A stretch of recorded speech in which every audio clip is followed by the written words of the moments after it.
What's up friends, today we're here with another part in the VESCWheel build series. And in this video, we have an exciting task. We are going to be putting together the entire board. And to be honest, once you get to this part of the OneWheel assembly, it is fairly straightforward, but it's taken a lot of work to get here. So I will link the other videos that I've made. We made a video on the battery, made a video on the front box, made a video on the lights install, and now we're going to be making a video on fitting it all together. So today we're going to do a couple things. First, we're going to mount up the boxes onto a rail, get the motor mounted up so we can do motor detection, and plug this in through the gland on the side of the controller box.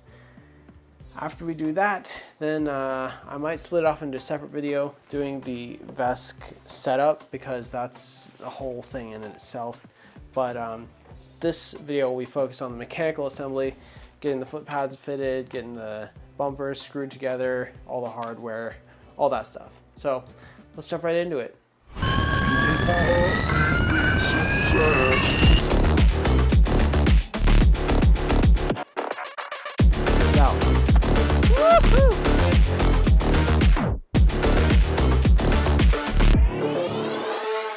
Before we get into this too far, let's do a quick review of the parts we've got. First off, our hub motor here is a SuperFlux Gen 1 with a float wheel enduro tire on it. Next up, we've got the stock XR footpads. These are directly from OneWheel. There's the stock sure stance wood footpads. Underneath them, we have float wheel WTF Rails in fun metal. I think they look pretty slick. Up in the front of the board, we've got the VOW printable enclosure. This is actually already out of date. This is a V1 printable one. And on here we've got a couple of cable glands. We've got the switchcraft connector, we've got a charge port. Inside we've got a little flocker. And underneath that we have a black bang bumper in matte from Float Life as well. And we've got our battery back here, which is an 18S2P of Samsung 50S with a torque box, clear one from the Float Life, and the torque bumper in, I can't remember which color this is, ocean blue or something like that. Also, I think I said float wheel. This is Float Life WTF Rails, not float wheel. And then, yeah, that's pretty much all the parts that we're going to be fitting together today. We shouldn't have too many compatibility issues. I think I did notice one issue already though. The cable on this sure stance footpad is pretty dang short, and I think it's going to have trouble reaching around to the spot where it's supposed to plug in on the VOW box. So we'll see how that goes, but we may have an issue there that we'll have to solve. But first, we're going to go ahead and get the boxes mounted up onto the opposite rail of the side with the cable. No, we're going to get the boxes mounted to the side with the cable, which will be the left side, because we need to run the cable into the front box in order to do motor detection. So we're going to start on that, and I'll let you know what hardware you need and any issues that I come across. Alright, so first up, we're going to be mounting the torque box into the rail that contains the motor wire, which is the left side. And to do that, I'm going to take a look at the hardware that is included with the torque box. I don't think that it's in there. Yeah, the torque box hardware is just all the box screws. I think what I need is the hardware from the torque bumper, which is right here.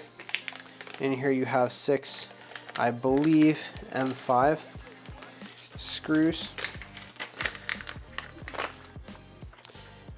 And these are hex screws. So these, you're going to use one of them to attach the torque box onto the rail, and then the other two are going to go through the torque bumper into the torque box through the rail. but you have to attach just the box first with the center screw. So I'm going to go ahead and do that. I really don't want to scratch the beautiful finish on these rails, so I think I'm going to grab a towel to put underneath. All right, so you can see the countersunk hole in the center here. This is the one that we're going to be aiming for. And in the torque box, there are several heat set inserts.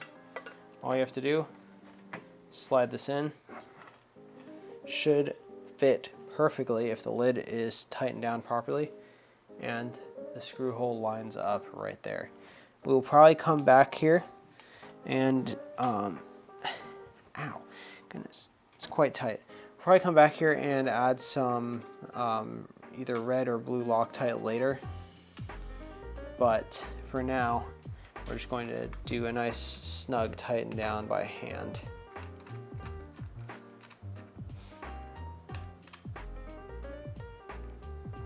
Ooh, that's too long. Interesting. So my bang bumpers saved me here. There are two short ones in the bang bumper kit, but in the torque box, or sorry, in the torque box bumper kit, there's only the longer ones. So I'm not really sure if that was on purpose or a mistake, but hopefully this one is the right length and it doesn't bottom out. Perfect. There we go. So this other one will go up here. I'm just gonna stick it in here temporarily so I don't lose it. Now the front side is a bit of a different story. Since I'm using the VOW box, our connection method is gonna be a little different. And also there's no additional screw before you put the bumper on. So that does make it a little bit more difficult to screw it all together, but we're gonna try. So I looked at it again, and this is my first time assembling a OneWheel, obviously, but I double checked, and the screw on the rear part is actually what we want to be installing right now, and then the front one goes through the bang bumper and into there. So for this one, we're going to be using a M5 by 25, and that will be screwed in here into the insert that we installed in the VOW box a long time ago in the upper half, and that will tighten down and hold it in place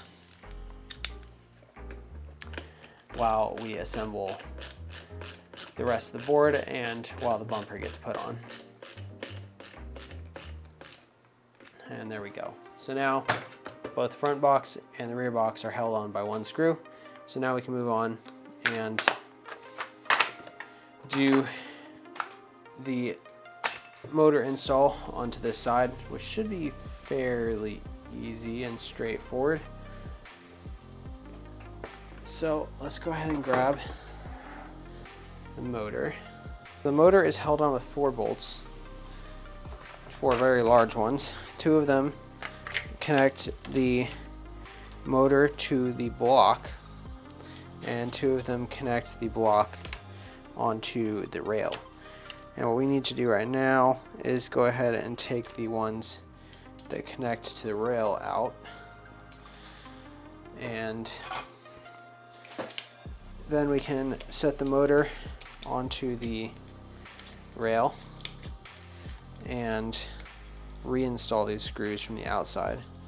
Now, the screws that mount the block onto the motor, I believe they should get Loctited. I don't think that those need to get taken off again until, like, I don't know, you need to service the motor or something like that. So I'm gonna go ahead and put some Loctite on them before we flip the motor over and set it down here. All right, went ahead and used some blue 243 and got those tightened down. So now we're going to see if we can maneuver this into the right spot. Oh goodness.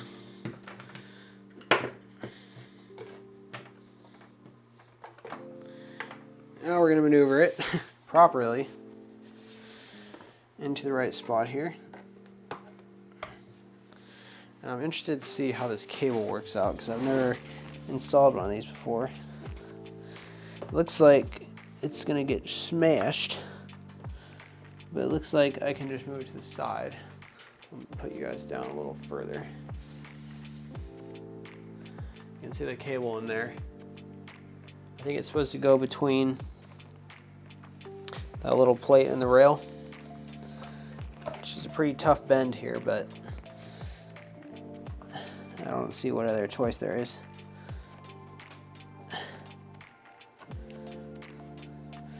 I'm gonna undo that little plate and then we can put it back on afterwards. All right, plate is off, so we can let the cable come out a little bit easier. And now we can line up the holes. This is gonna be interesting to tighten because I need to get in from the other side with those screws. I'll probably just tilt everything that way to do that. And then we can thread them in by hand. Now I have seen that there is sort of a specific way to tighten these side to side, but we're just going to put this all the way in, and then we'll deal with balancing it side to side later, because I'm just trying to get this in place so I can put the motor cable in the right spot. Now it really does not look like there's enough room there for this cable to bend. I feel like we're definitely violating minimum bend radius requirements here. As an engineer, I am irked. But I don't think we got much of a choice because we got to run the cable sort of inside the rail over here so it doesn't touch the tire, and then into the grommet or into the gland. So we're gonna have to figure out how this works carefully. When you think about it, the cables inside of this cable are not very big, but when you put them all together like this, it makes it pretty tight. So this is tough. Well, I don't know if this is the right way to do this, but I'm trying to sort of get a pre-bend on this cable, and then we're just gonna crank down the rail on it. It feels absolutely terrible to do, and I don't really know why this is so tight in here, but I don't really have a choice if I want this to work. So I'm just gonna have to crank it down, and hopefully none of the phase wires break or anything like that.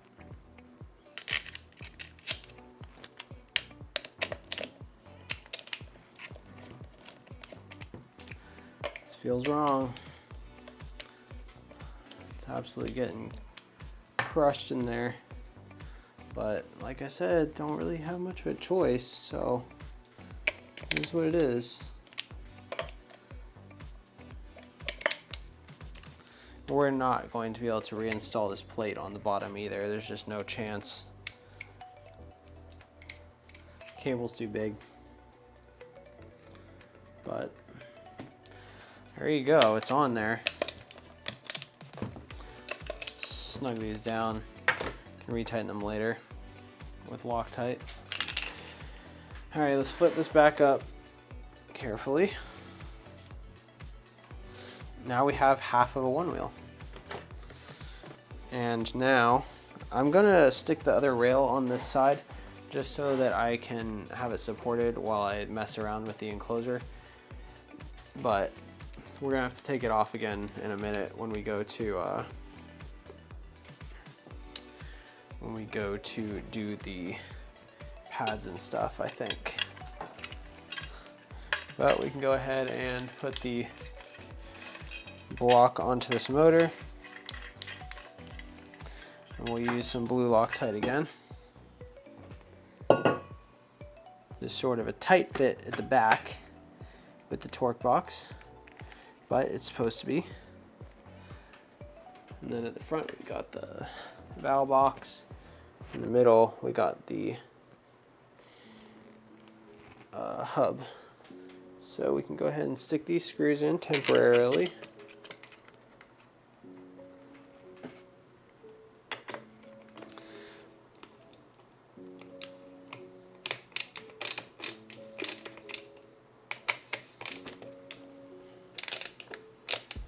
Not sure why this isn't lining up better, but that's fine. Maybe I should loosen the other side a little bit. Let me stick this front screw in real quick.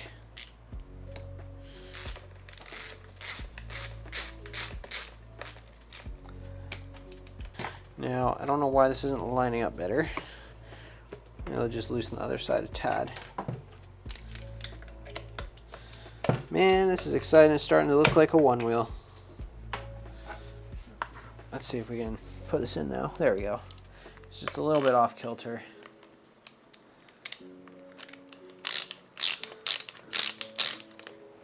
No, there is no gap. It's the perfect width. Snug those down, then we can snug the other side down again. Beautiful. Alrighty. We have a OneWheel. Look at that. That's so crazy. Wow, the rear is much heavier than the front. I don't know what I expected, but look at that. Man, so much work to get here.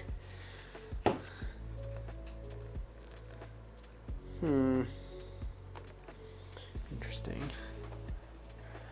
Oh, I see what the plate is for. So the plate on the other side here is for the Intra-Box cable. You can see the cable going underneath there. Now, I'm not convinced that this will fit either. I think it's going to get way too squished in there. But we can attempt it. Certainly can attempt it. You can also just sort of bend it up inside here and then zip tie it around, because I think I have plenty of extra cable in there. Yeah, well, I'll take it off and check, but I think it's gonna be too tight here. Yeah, there's no chance that that's fitting in there. So we're just going to, let's see. I think we're just going to bend it up into the cavities and call that good. However, I might be able to think of something to use this. Maybe a zip tie around. I could make a notch in this and still zip tie around it. That might work. All right, I thought a little bit. I went ahead and dremeled out a zip tie size slot in here, and now we can just go ahead and stick a zip tie through, put a zip tie around the cable, and it will hold it nicely in place. Of course, it won't be protected from rocks or anything on the bottom, but we don't really have a choice, and running it over the top would look worse for sure. And this is probably not how it's supposed to be, quote unquote, but this is what's going to work for me in my install, so deal with it. Better than absolutely destroying the cable by just forcing it into a space that is much too small for it. So we're going to make sure though that the cables are tucked up into the crevices in the Float Life WTF Rails, and can get that nice and tight and chop her off flat. And there we go. That should be just fine. Now, the whole point of assembling this right now in the first place was to tighten down this gland so I can see where, oh goodness, so I can see where it fits inside of the enclosure. And then inside the enclosure, we can tape everything down and make it all look nice. And then we can do motor detection and the install of the float package, which will be pretty exciting because I've never done that before. Apparently there's a video by Surf.auto that goes into that, but in any case, next I need to shove these motor cables through the gland on this side and feed those into the enclosure. So let's get that set up. This front and bottom part has not been permanently attached on at all yet, so we can just pull this off.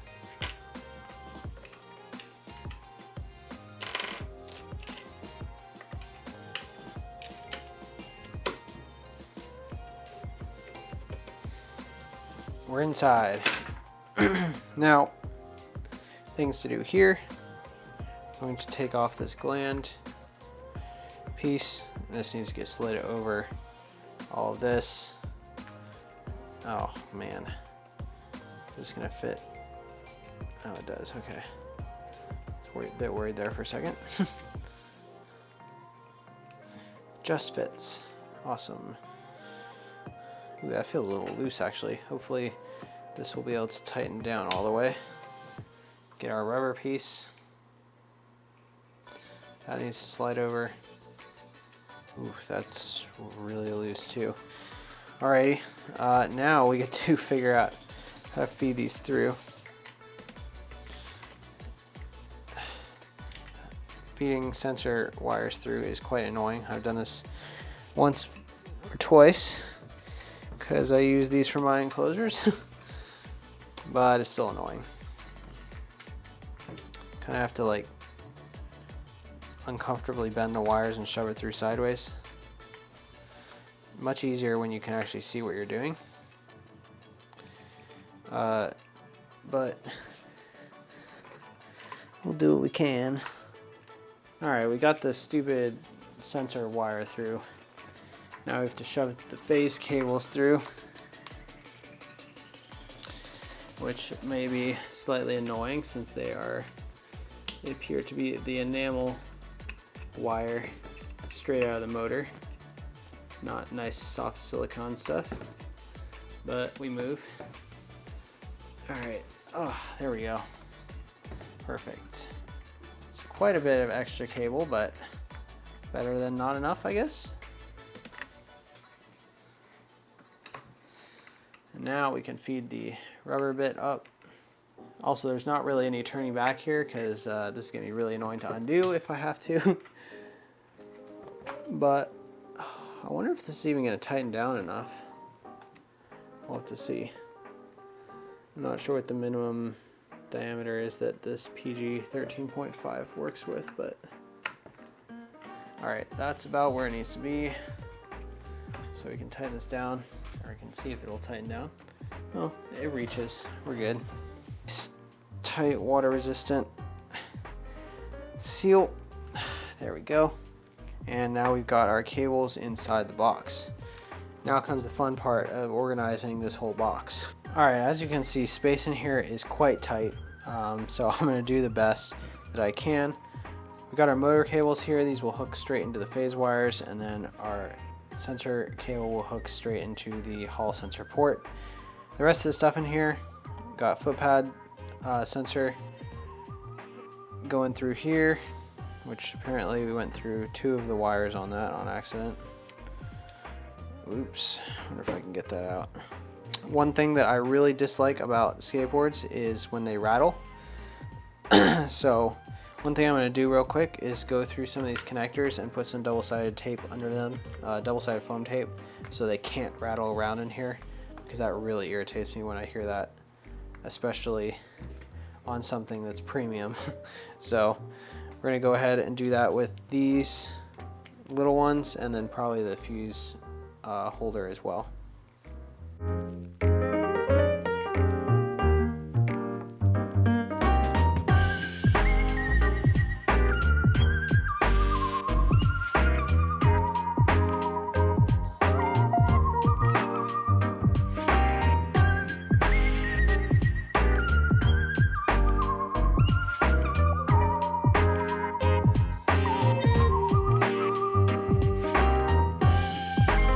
Alright, it may not look 100% pretty, and I definitely respect people that take a million years to do prettying up on their boards. However, that's not me, so you're just gonna have to live with it. For me, as long as it doesn't rattle and is functional, we're good. So now that's pretty much the full setup that needs to be in here. It turns on just fine. The lights turn on as expected. Now we just need to go ahead and get the VESC configured. So I will figure out how to do that, and we'll just plug in the Hall sensor right now into the Hall sensor port. The correct orientation. And you can also plug in the phase wires 1, 2, and 3. And these are going to need heat shrink over them to make sure they don't come out. And I'll figure out how to cable manage those at some point before I close it up. Probably zip tie them somewhere in here so they're not getting chafed. But in any case, this is pretty much ready to set up. So I'm going to look up how to do that, record that video, and then we will continue on this video putting the mechanical part of the board together. Alrighty, now that we've got our firmware and stuff installed and configured, we can close this up. So I put a zip tie on here already to try and pull these leads back so I can get them into a nice spot. And I think this particular spot will be okay. I really would like to see them further away from some of the data wires, but it is what it is. So now we're going to unplug these one by one, toss on a piece of the heat shrink tubing, and plug them back in, and then we'll shrink them all to keep them all in place.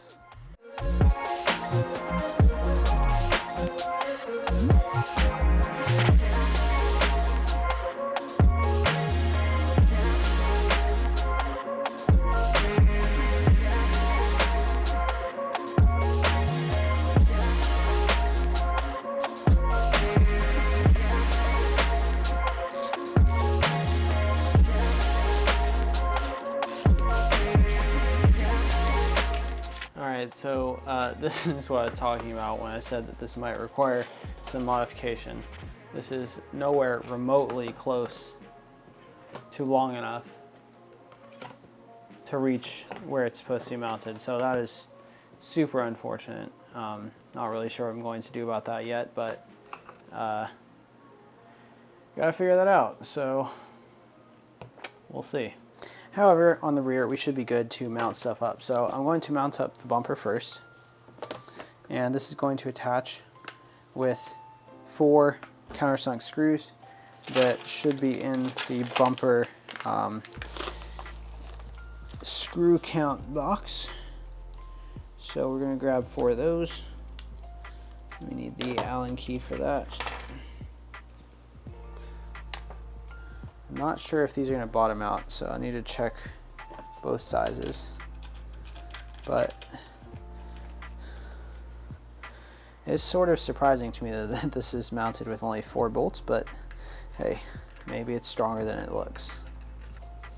Alright, I'm going to change these to the 4 shorter screws because that felt like it bottomed out. So I don't want to break the battery box.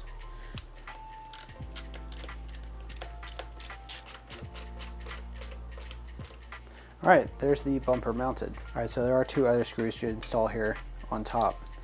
These go through the top of the rail into the plastic of the battery box, which feels a little bit weird, but should be fine. And that's how the rest of the screws in the battery box are installed. Machine threaded screws into plastic. Definitely interesting. And get that snug. There we go. And now we got this goes into the top here with 2 very short screws, which should come with the pad. Let's see if we can find them. 1, 2. I don't know if these are short enough because it looks like, let's see.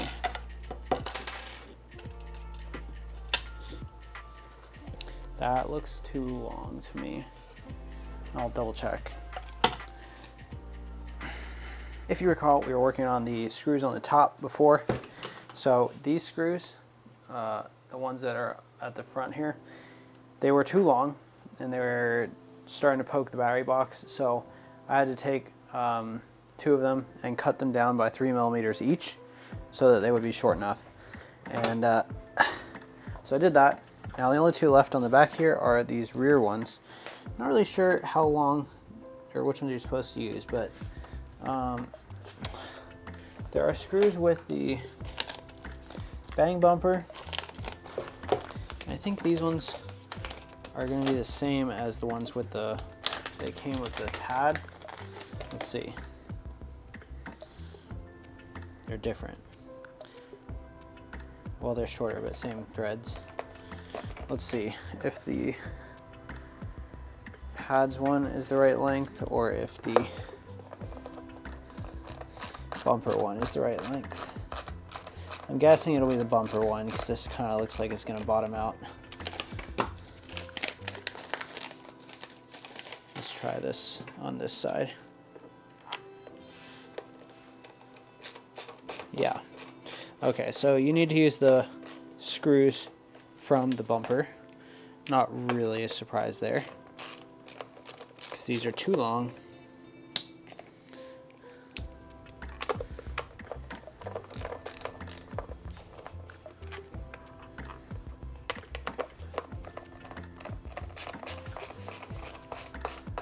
These tighten down nice and snug.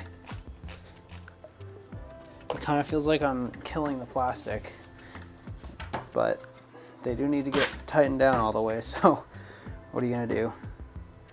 So interestingly, we do have a small gap between the end of the rail and the bumper. I have no idea if that's normal, but not really much to do about it. And that bumper looks pretty dang sick. Very nice job from the Float Life. In any case, I think that these are tightened down all the way. Looks like they are. So now we can move on to the front, which is a bit more of a process because that front foot pad sensor is a disaster for this lid on this box. It just completely interferes with it. And I'm trying to figure out what to do. I might need to route a little channel in the wood with my Dremel here to sort of run this wire sideways over to where it's supposed to plug in. But honestly, that might not even be enough, so we're figuring that out. All right, so we're back at the front of the board, and we got a predicament here. So this is the stock XR front foot pad, and on the normal OneWheel XR, the controller enclosure only goes up to about here. So you don't have to worry about this cable crashing into anything, but on this VOW box, the enclosure goes all the way to the end and it crashes right into this cable. So we're gonna have to dig out all this hot glue and reroute the cable off to the side and possibly extend it so we can plug it into the proper spot right here. So right now I'm going to try to dig out all of this hot glue without damaging the wires. All right, so I've kind of just pulled the heat gun out and it seems like I can sort of soften the hot glue and just scrape it away. This is not gonna be as bad as I thought.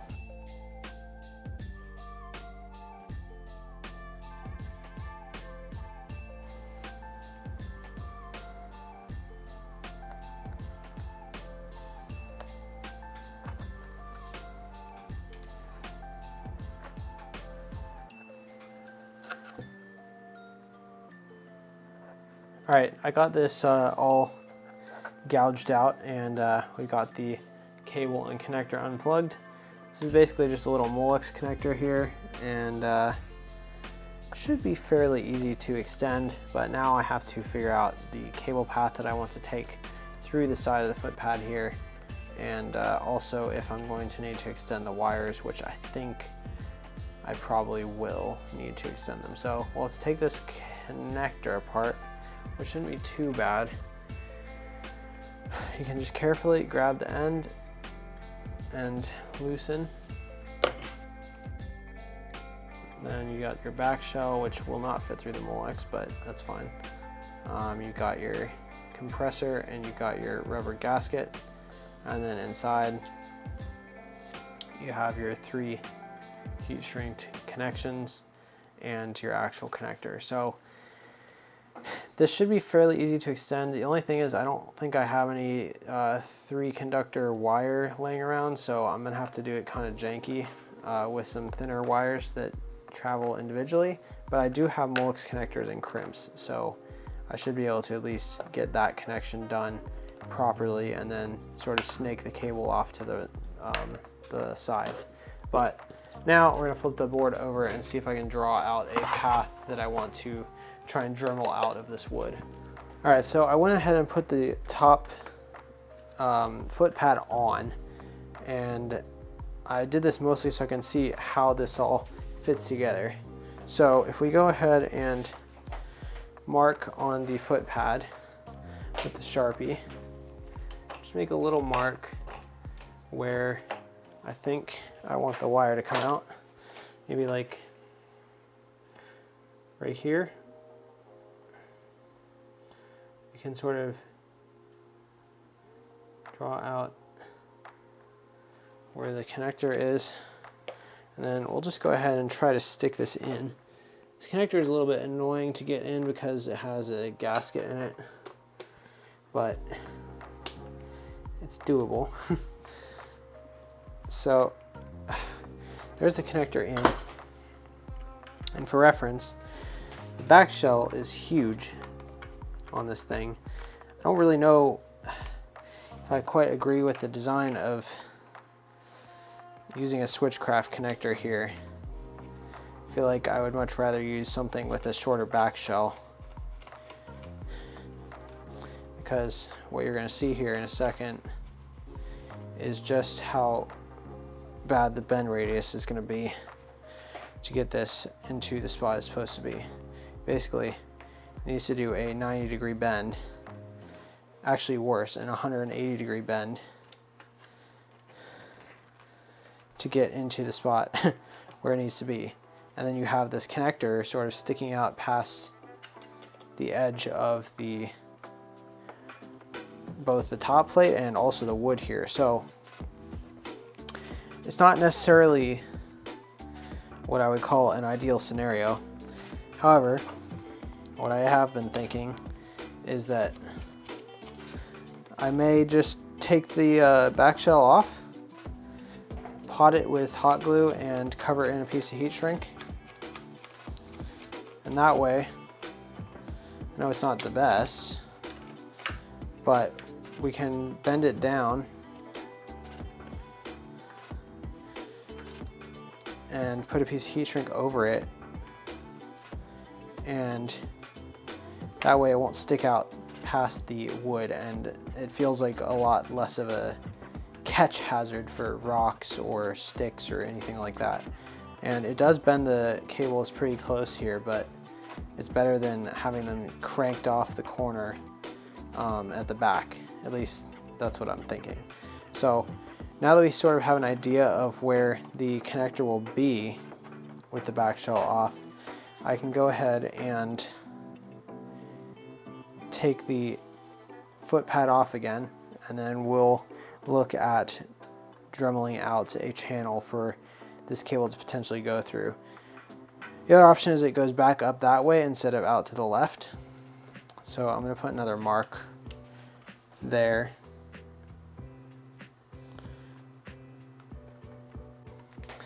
Alright, so here's the back side.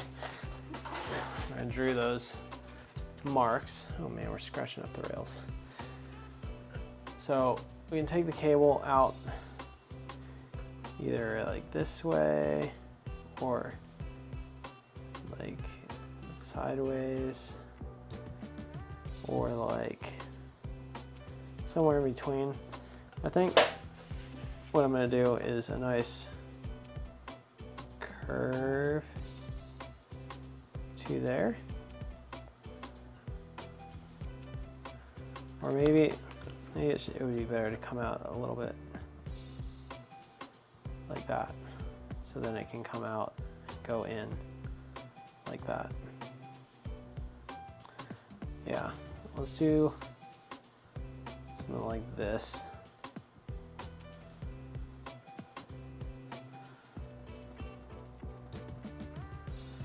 All right, let's see how this goes.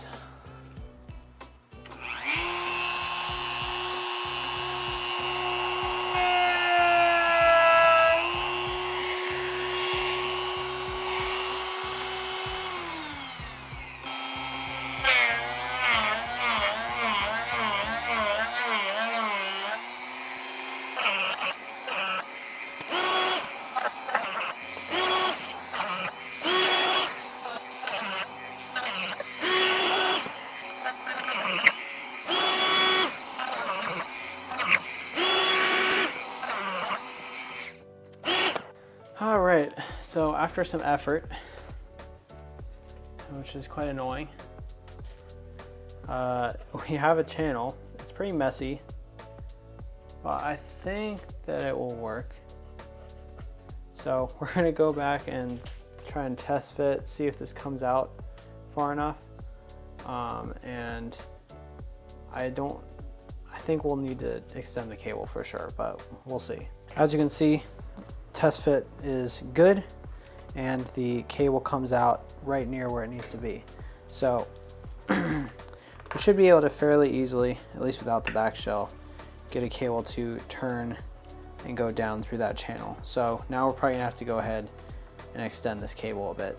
All right, so I have managed to clean the glue off this, and now we can pull out the Molex crimps and take off the back shell. Some people are definitely going to be like, huh, by me doing this, especially to a nice connector like this Switchcraft one, but what are you going to do? I will leave the locking mechanism on so it can actually lock properly onto the board, but we're going to stick a piece of heat shrink on here, and we'll use that to sort of close it off from the elements. Now, I actually do intend to still use the connector, of course. I could, now we can plug this back in.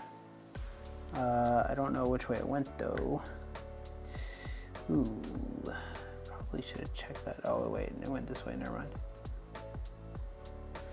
Okay, so now the question is, can I get this to go where I want it without murdering the cables? This is gonna be tight. It looks like I could do with taking off a little more on this corner here.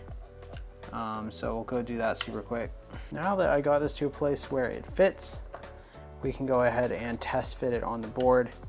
And if that goes well, we'll backfill this whole thing again with hot glue and be basically back where we started. And I also need to put on a piece of heat shrink for this connection, but I think it's gonna work out. I think we're almost there. This is super finicky, but I think it'll be worth it. All right, so it turns out that it fits perfectly, which is exactly what I wanted. And now we're going to try and see if I can stick the connector in. And if I can, then we have success. And that means all I need to do is insulate the back of this connector a bit. And should be good. Perfect. Well, perfect is relative, but it seats. Point is, it seats properly, so that is good. Now, the whole process of doing this will now allow us to configure our lights. So I'm going to flip-flop, go do that, and I'll be back to put some heat shrink on here and backfill the whole channel with hot glue.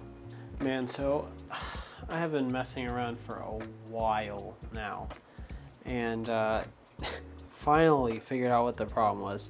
I couldn't for the life of me get the Footpad sensor to register on the actual ESC and come through on VESC tool or anything. I tried all kinds of stuff, testing with the multimeter here, flipping pins around, testing with the multimeter there, testing the base of the ADC port, all kinds of stuff. And I finally figured it out after hours of troubleshooting that the problem was actually the Switchcraft connector on the inside. So you see here the 3 pin connections. Well, the wires that were attached to those literally just, I looked at the heat shrink and it looked fine and all that, but I was getting a disconnect between here and the ESC and the foot pad, and I was just confused. So I just tugged on the wires and all 3 of them just fell out. So this is not to knock Makers PEV, which is who I got these from, but if you get pre-soldered wiring harnesses, just check them because it will save you a lot of headache if you find that a cable will just pop out before you assemble the board and try to figure out it all through troubleshooting. So there's my lesson learned. Make sure to check your connectors. We're going to resolder these right now, and we should be able to do the light configuration and get the board up and running now.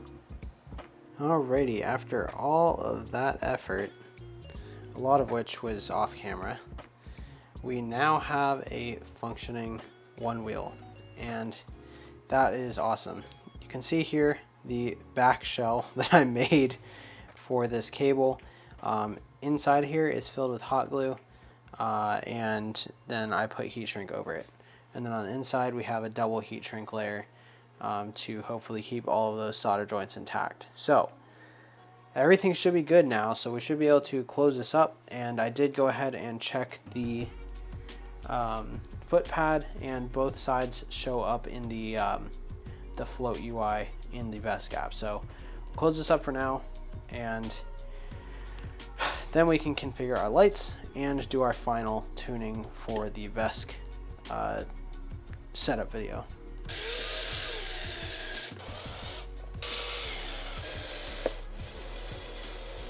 Alright, so we got our front foot pad on, we got our box all closed up, we got our lights configured.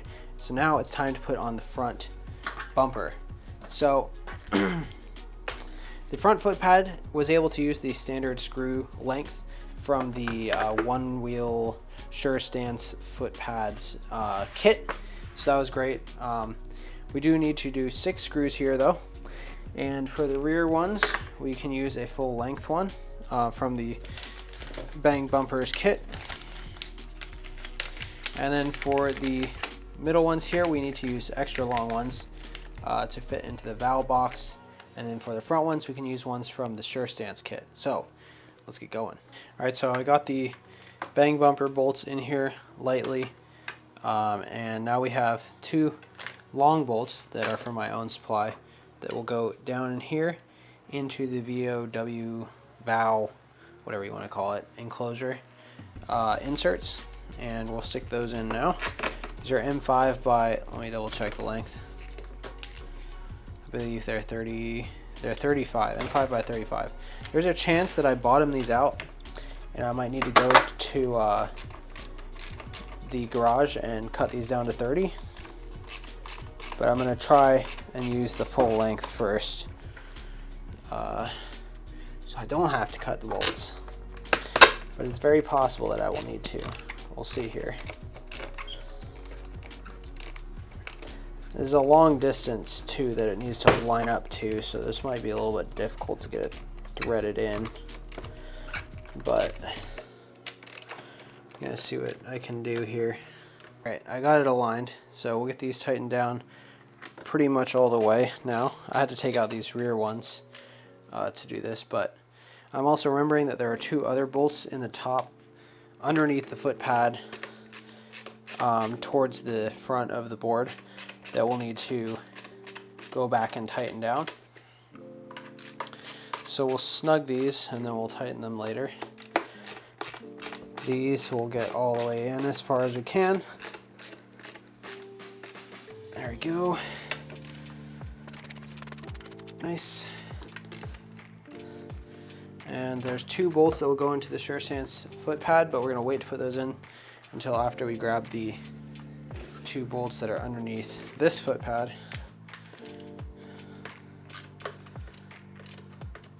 Let's see in just a second. I need to be careful here that I don't accidentally rip my cable out, but we should be able to lift this and put the 2 screws in anyway. I believe these will be screws from the Bang Bumper kit. since they go into the bang bumper and not into a official OneWheel part. Actually, now that I think about it, I have no screws going into official OneWheel parts anywhere on this board. All right, there we go. Go right into the insert, and then one more screw here on the opposite side. Extra strength.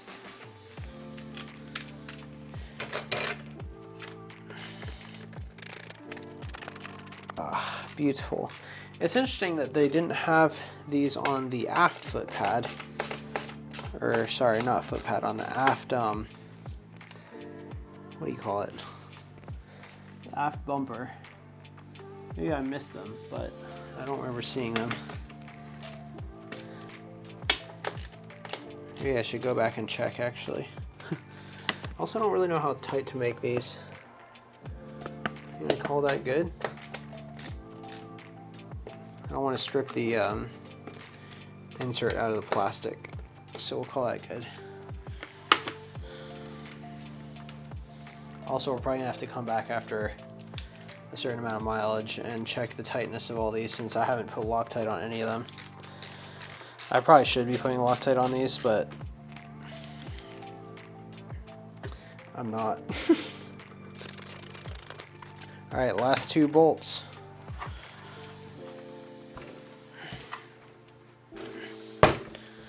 Straight out of the OneWheel bag. These have pre-applied Loctite. These might be too long, actually, since we're not using a stock bumper. Oh, it looks like we're good, actually. As long as these tighten down all the way.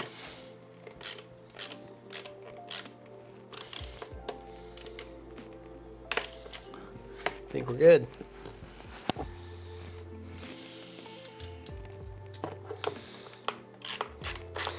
With that, this final bolt will conclude our assembly of my very first and probably last VESCWheel, and that is pretty dang exciting.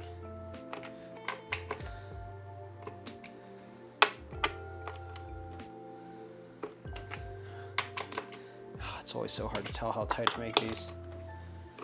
Call that good. Would you look at that? That is pretty dang cool.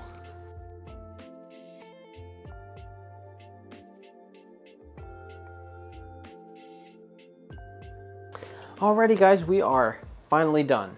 This has taken me a couple weeks of work and a whole lot of troubleshooting and figuring stuff out for the first time, doing research, and just learning a whole bunch of stuff. And I've had an absolute blast doing this project, and I'm so excited to go out and ride it.